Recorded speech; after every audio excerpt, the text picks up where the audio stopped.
Imi Hayes was 42 years old when he understood that there was too much time has passed holding a building that, in his background, never belonged.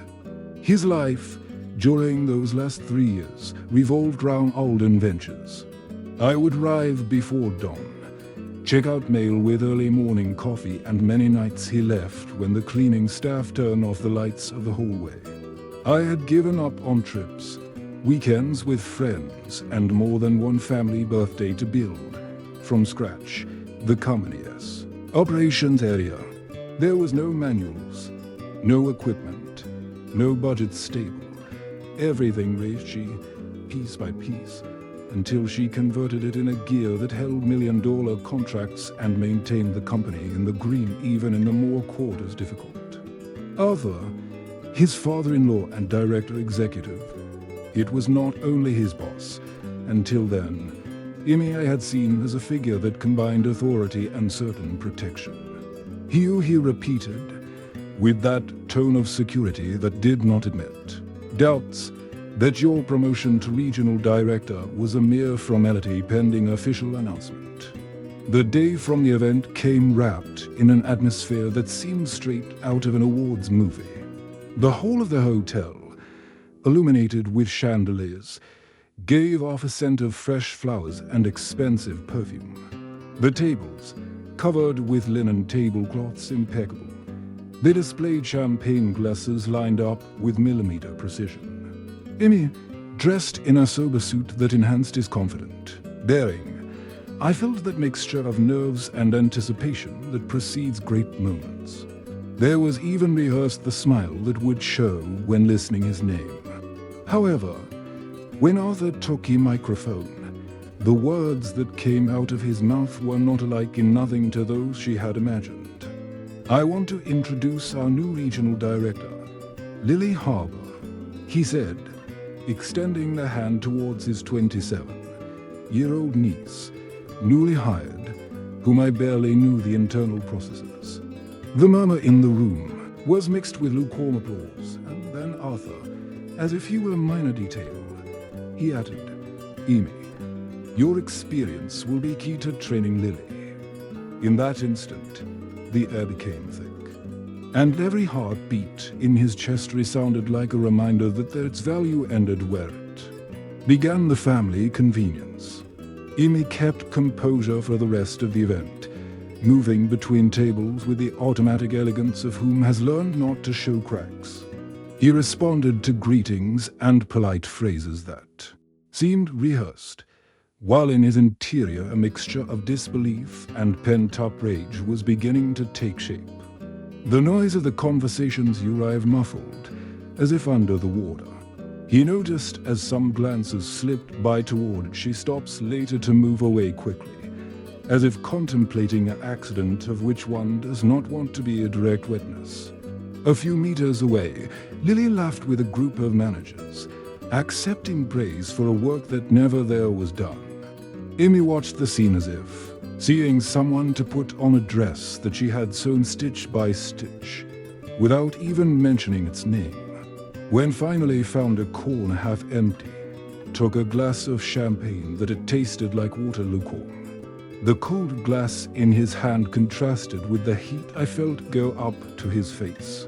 He could smell Lily's floral and youthful scent blends with that of the centerpieces, a fragrance sweet that now you had turned out almost cloying. To you around, the clinking of glasses and the murmur of conversations about figures and business projections seemed irrelevant, empty. Imi knew that if she spoke in that moment, his voice would betray the calm that he was trying to maintain project. So he decided to be silent, observe and save every detail.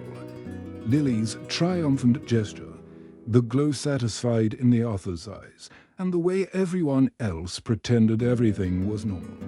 Up-to-date necks, Arthur the quoted in his office. The place was impeccable as always.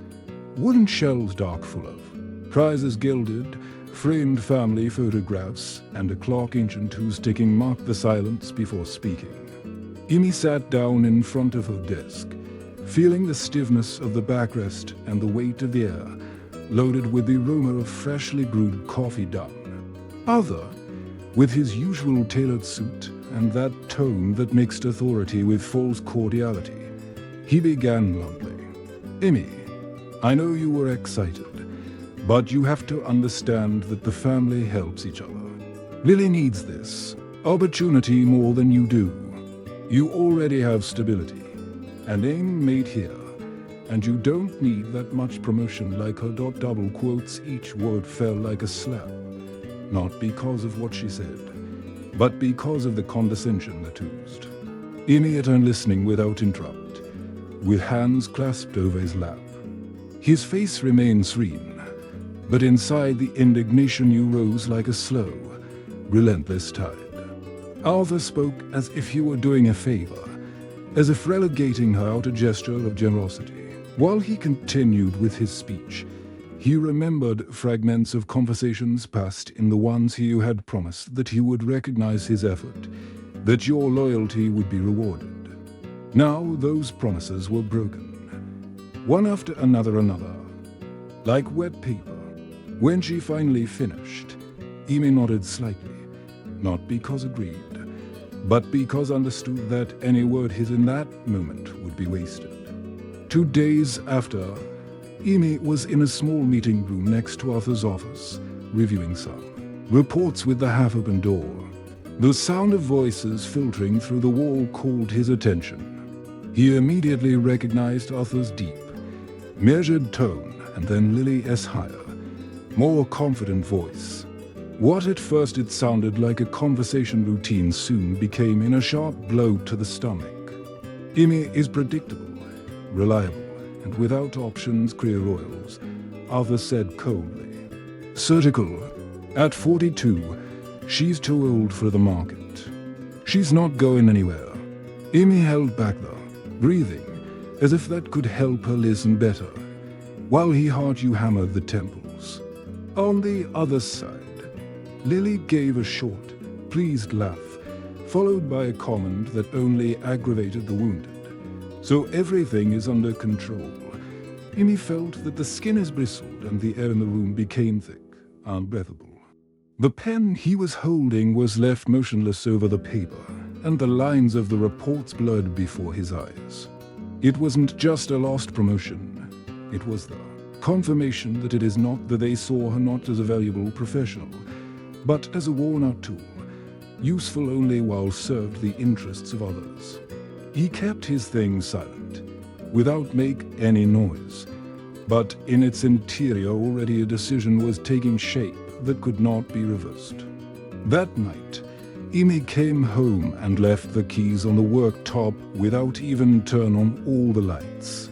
He sat down in the table of the kitchen, with the laptop open in front of her, looking at the screen, in white as if it were an uncomfortable mirror. There were no tears or explosive rage. What I felt was something colder, sharper, a serene certainty that staying I would be accept a place that no longer corresponded. He wrote the resignation letter with short, precise sentences, each word chosen with care.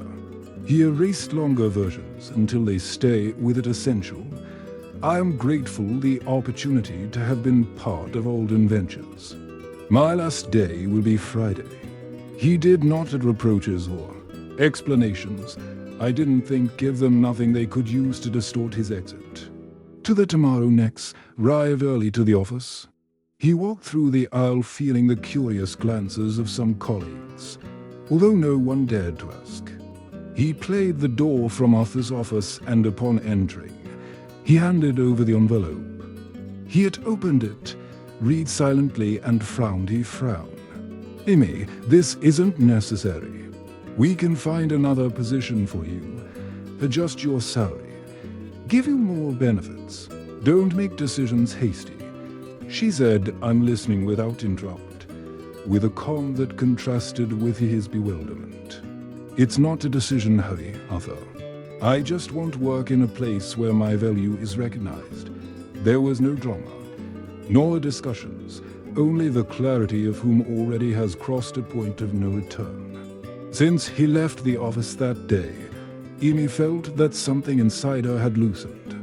She walked to her car with a lightness strange, as if every step the would move, away not only from building, but also a version of itself, same one that had tolerated too much. However, the vertigo of the unknown person was sneaking through the remnants of its determination.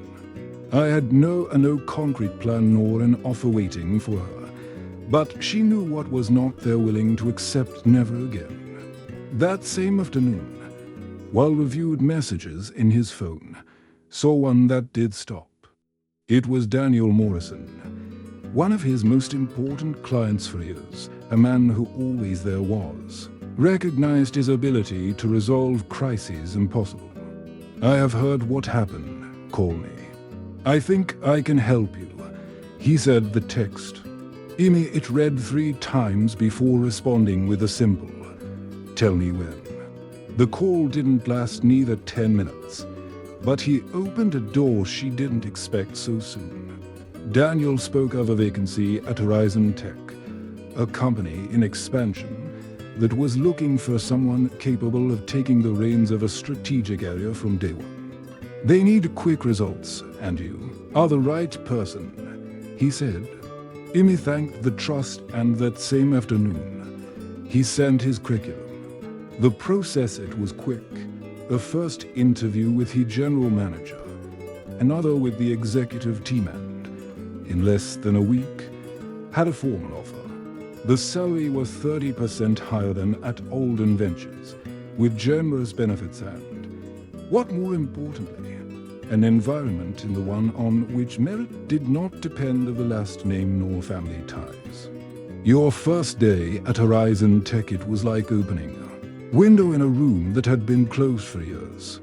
The lobby was flooded with natural light, the walls decorated with photographs of successful projects, and an environment in the one whose conversations flowed with energy genuine. The general manager received personally, shaking hands with him, shaking his hand and thanking him for joining the team. There were no empty formalities nor phrases of commitment. Everything in the tone and in the looks conveyed what they expected from her. "What I knew. Do better, lead and solve." From that tomorrow, he dived in a busy schedule, reviewing key contracts and detecting flaws that had gone unnoticed for months.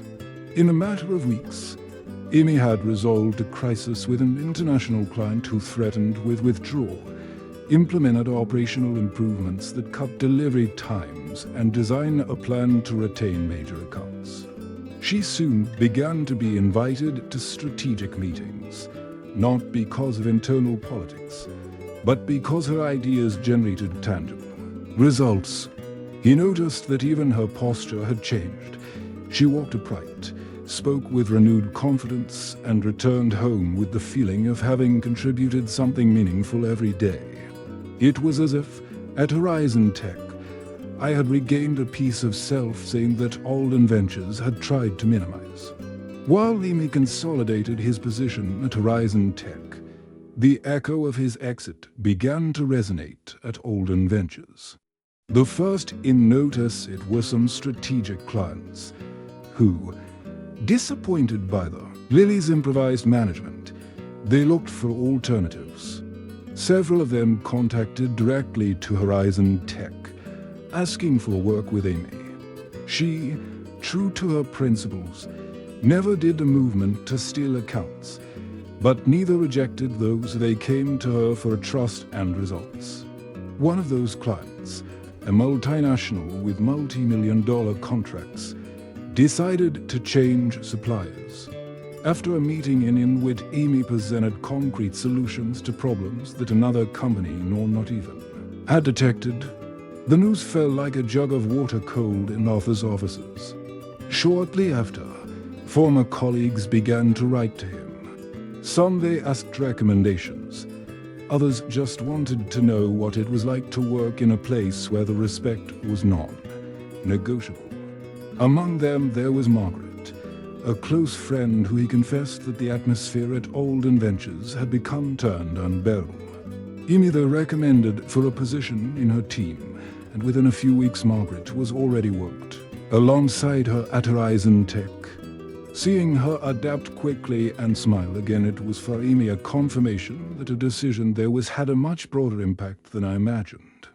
The domino effect was on the move, and each output of a valuable professional made it clearer that the problem was not talent, but address. Arthur, for his part, was beginning to feel the pressure like never before. The big bills that were slipping away represented losses that could not be hid in quarterly reports, and investors demanded explanations. In the internal meetings, the faces turned more tense, the sharper voices. Lily's incompetence, previously hidden under smiles and friendly gestures, was beginning to be exposed. Decisions unfounded, delays in deliveries, errors that cost thousands of dollars. Arthur was trying to keep the facade of control, but every time it was mentioned Amy's name, though outside of an indirect way, your expression hardened. He knew that his exit there was left emptiness that could not fill. Meanwhile, Old Adventure's internal culture was eroding. Experienced employees were leaving behind him a fragmented and unmotivated team. The decoration, the immaculate condition of the offices could not hide the heavy, almost gloomy atmosphere that reigned. Arthur, in a desperate attempt to reverse the situation, organized the traditional annual banquet with more pomp than ever, as if a sumptuous event could make up the structural problems. It was in that context that decided to send Amy a formal invitation. The text, written with corporate coldness, contrasted with the symbolic weight of the action. Amy the read with a mixture of surprise and curiosity. I had nothing to prove, but to attend it would be an opportunity to close the chapter with head held high. The night from the event, Amy arrived with the same calm with the one who enters a place that no longer has power over one. She wore a sober suit of impeccable cut, and his confident gait contrasted with the murmurs that began to run through the living room upon seeing her. The atmosphere was full of warm lights, tables decorated with floral arrangements, and the aroma of wine that was mixed with expensive perfumes. While he moved between the tables, some faces they dedicated smiles genuine. Others barely lifted the view, uncomfortable.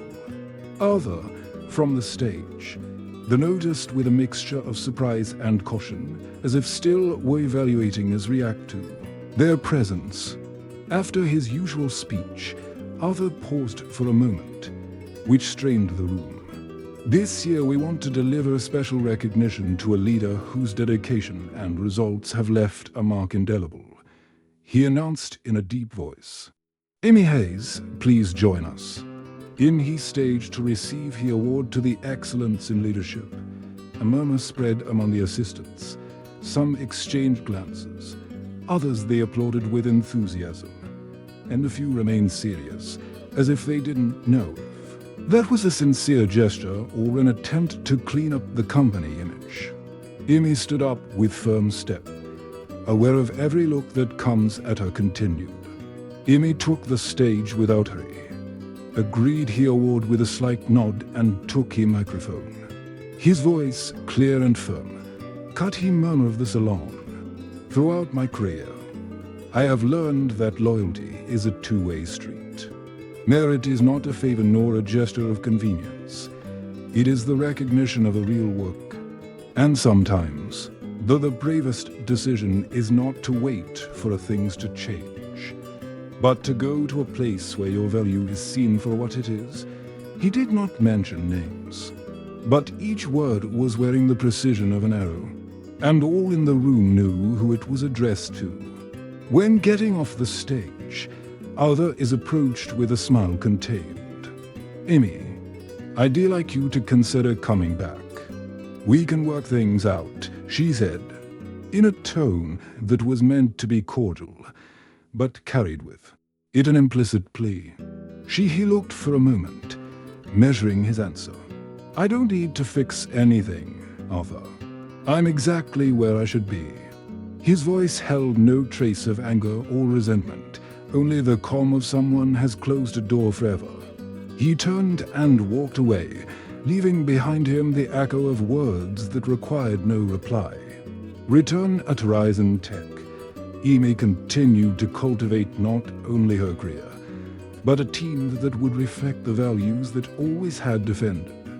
He implemented mentoring, programs for young people professionals, fostered a culture where ideas could to be discussed without fear and where the recognition did not depend on hierarchies personal. Clients came to her not only for her ability to solve problems, but by the confidence that he conveyed in every interaction.